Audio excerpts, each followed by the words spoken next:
Cuando hablamos de Japón, Corea del Sur, Singapur, China, con su Hong Kong y Taiwán, nos imaginamos ciudades llenas de rascacielos y edificios llenos de letreros iluminados que hacen publicidad a grandes multinacionales, especialmente a las multinacionales de la casa. LG, Hyundai o Kia en Corea del Sur, Sony, Toyota o Panasonic de Japón, Xiaomi, Huawei o TikTok de China, Acer o Asus de Taiwán, etc.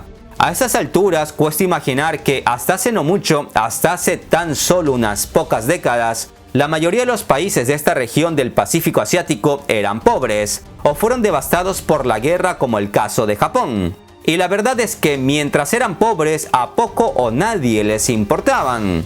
Sin embargo, en la medida en que sus economías repuntaron, la desconfianza mutua se plantó en esta región, que para ser sinceros es una de las regiones más variables de las últimas décadas en términos geopolíticos.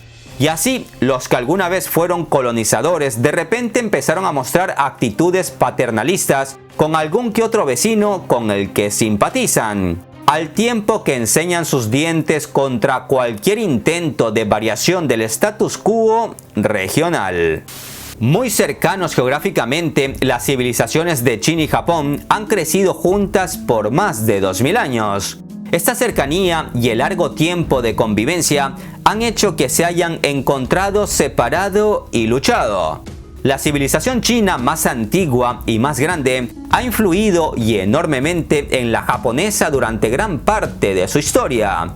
Aunque durante siglos Japón estuvo en un periodo de aislamiento y era muy consciente del dominio de la Gran China dentro de su región y percibía a China como el gran hermano o el maestro, a finales del siglo XIX el gran imperio de Japón empieza un periodo expansionista y China se cruza en su camino y la invadió.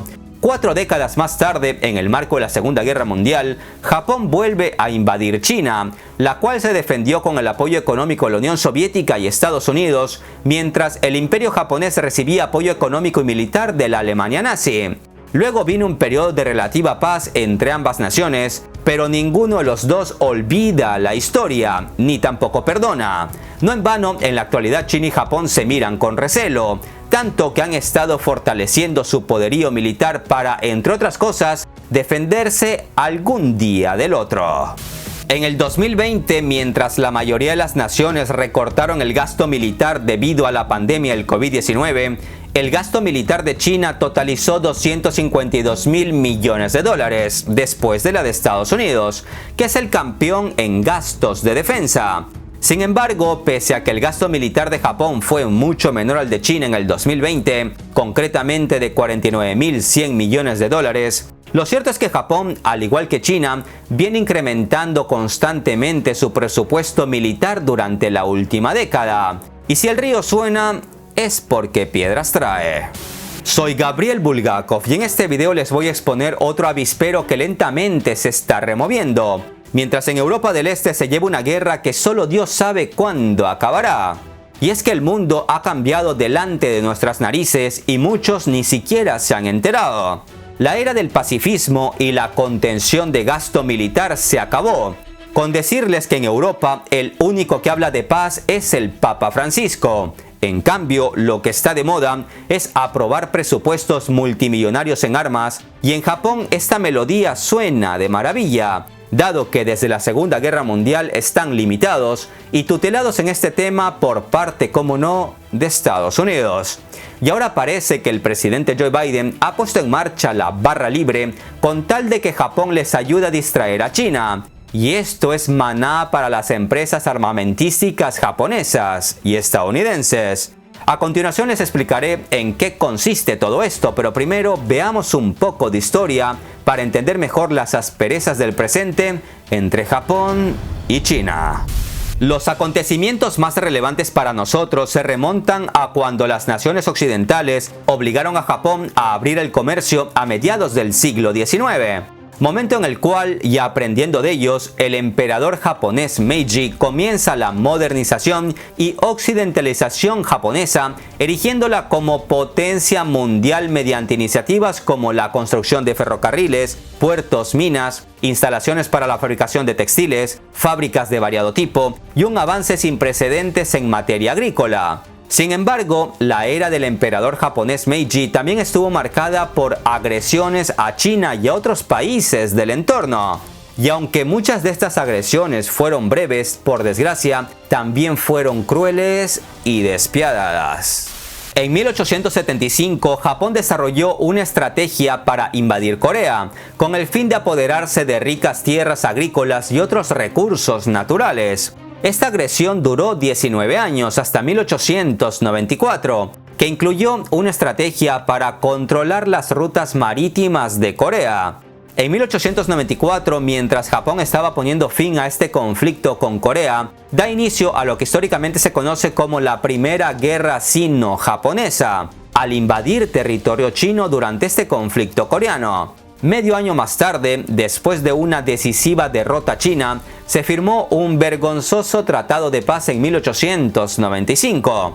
Aunque Corea volvió a ser una nación independiente, China perdió Taiwán y la península de Liaoning ante Japón.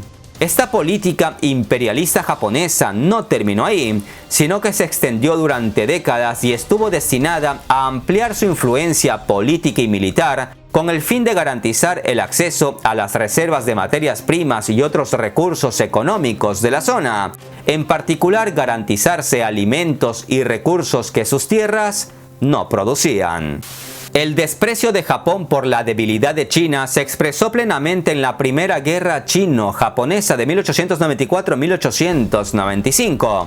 La derrota de la antiguamente poderosa China a manos de la pequeña nación japonesa fue más humillante para el pueblo chino que los conflictos bélicos perdidos ante las potencias europeas en las así llamadas guerras del opio. El rápido ascenso de Japón demostró cómo un antiguo estado asiático podía modernizarse rápidamente. Y así, después de años de guerra, intimidación y maquinaciones políticas, Japón agregó a Corea a su imperio en 1910. Y por si fuera poco, por esos años, Taiwán también fue conquistado por Japón. Por citar otro ejemplo de la agresión japonesa, recordemos que en 1880 Japón se anexó las islas Ryukyu, ignorando en todo momento la voluntad de sus habitantes, que por historia estaban profundamente ligados con China. Estas islas actualmente se llaman Okinawa y son tristemente conocidas por albergar bases militares estadounidenses que se plantaron allí hace varias décadas debido a su posición estratégica.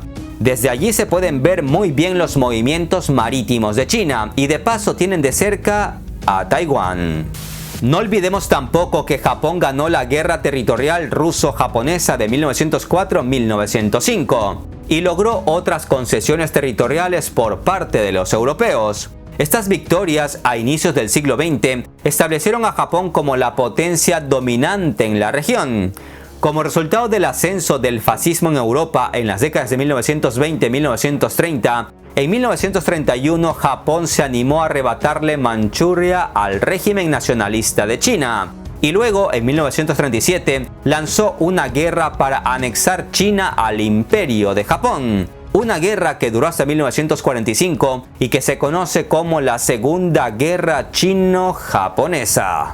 No son pocos los historiadores que creen que en la actualidad existe una creciente frustración y envidia de los japoneses hacia el crecimiento de la economía de China, que afecta la influencia extraterritorial de Japón, la competencia por los recursos naturales y el comercio. Muchos japoneses desprecian a los chinos, sentimiento que creció más cuando el PIB de China superó al de Japón en el 2010. Convirtiéndose en la segunda economía más grande del mundo, que además duplicó el PIB japonés a principios del 2014, poniendo más sal en la herida de los samuráis. Aunque las relaciones diplomáticas entre China y Japón se restablecieron después de la Segunda Guerra Mundial, y aunque hubo una gran participación financiera de Japón en la reconstrucción y el desarrollo económico chino, los sentimientos antijaponeses han persistido en China durante décadas. Y es este resentimiento, amigos, lo que ha determinado las relaciones entre China y Japón. Mientras China era un país pobre y poco importante, Japón, bajo el apoyo de Estados Unidos, se sintió seguro, tanto en materia militar como en lo económico.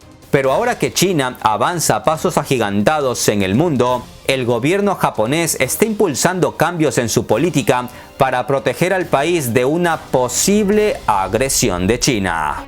En estos momentos, Japón se siente atrapado entre el creciente armamento balístico y nuclear de Corea del Norte por un lado y el creciente poder de China por el otro, y se encuentra cada vez más aislado en un entorno cada vez más conflictivo. Estos peligros existenciales están profundamente arraigados y han empujado a Japón a actuar, aumentando el presupuesto de defensa anualmente desde el 2014. El actual primer ministro japonés, Fumio Kishida, aprobó en diciembre del 2021 un nuevo incremento del gasto militar y dijo recientemente que Japón necesita implementar una mejora fundamental de sus capacidades de defensa, y su campaña prometía seguir aumentando el presupuesto de defensa. Sin embargo, los expertos y la sociedad en general siguen sin estar seguros de si esta expansión militar es suficiente para disuadir a los adversarios de Japón en caso de que realmente se vea amenazado.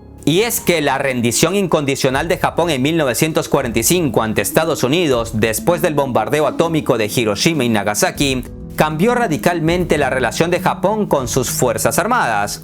Desde entonces, la Constitución de Japón, que dicho sea de paso fue redactada por los estadounidenses, es una constitución basada en el pacifismo, y sus fuerzas armadas se limitan únicamente a realizar acciones defensivas, y ni hablar de armamento nuclear, que en este aspecto Japón tiene neutralidad. Aunque hay quien por ahí anda pensando de que es hora de que al menos se permite a Estados Unidos poner unas ojivas nucleares en Japón. Si bien originalmente Estados Unidos nunca tuvo la intención de que Japón desarrollara unas fuerzas armadas significativas, la realidad de la Guerra Fría y el estallido del conflicto de Corea entre 1950 y 1953 obligaron a Estados Unidos a alentar activamente el rearme japonés. Este desarrollo sigue siendo controvertido en Japón, donde la misma Constitución ha llevado a varias interpretaciones sobre el tema, por lo que se cree que debe modificarse. El desarrollo de armas nucleares y capacidades balísticas de Corea del Norte representa una amenaza existencial para el pueblo japonés. Por otro lado, el abrumador poderío económico de China, combinado con la creciente inversión en su ejército, aumentan las tensiones entre China y Japón, incluyendo las tensiones sobre la soberanía de las islas Senkaku, islas estratégicas que están en disputa entre ambas naciones. Hoy en día, la Fuerza de Autodefensa de Japón tiene tres ramas: la terrestre, la marítima y la aérea, y es de facto uno de los ejércitos más grandes del mundo. En términos de poder militar, a partir del 2021, las fuerzas militares japonesas ocuparon el quinto lugar, después de Estados Unidos, Rusia, China y la India. Poseen más de 1000 tanques y 5000 vehículos blindados, más de 250 aviones de combate y 500 helicópteros, 4 portahelicópteros, 37 destructores, 6 corbetas y 20 submarinos. Y eso que su constitución es pacifista, donde renuncian para siempre a la guerra o al uso de la fuerza como medio de solución en disputas internacionales. Sin embargo, Japón se está armando hasta los dientes. El temor de Japón es que si China aumenta su control sobre los mares de la China oriental y meridional, China se convertirá en la hegemonía regional, con lo que podría cortar las vías de comunicación marítima vitales para Japón, algo que amenazaría su propia existencia. Y los japoneses, aunque abran poco los ojos, saben de sobra que los 3 portaaviones que ya tiene China en su poder no son para ir de crucero.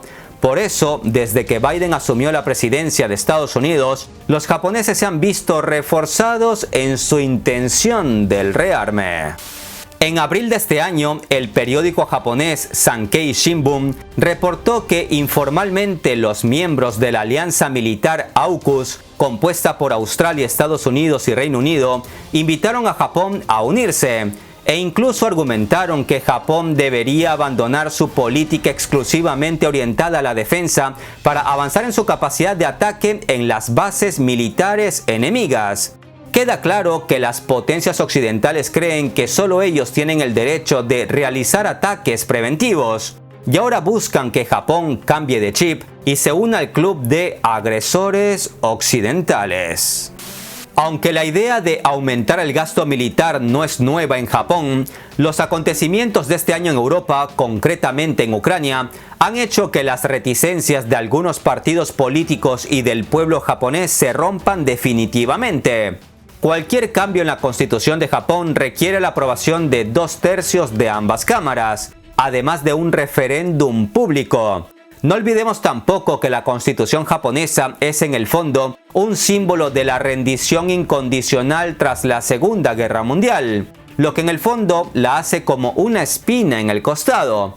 Y las condiciones actuales son una excelente oportunidad para sacarse la espina y redactar su propia constitución siguiendo los intereses de su pueblo y no los de terceros. ¿Está entre los planes japoneses liberarse del yugo impuesto por los estadounidenses? Pues eso solo el tiempo lo dirá. Estimados amigos, un abrazo de paz a todos. Hasta la próxima.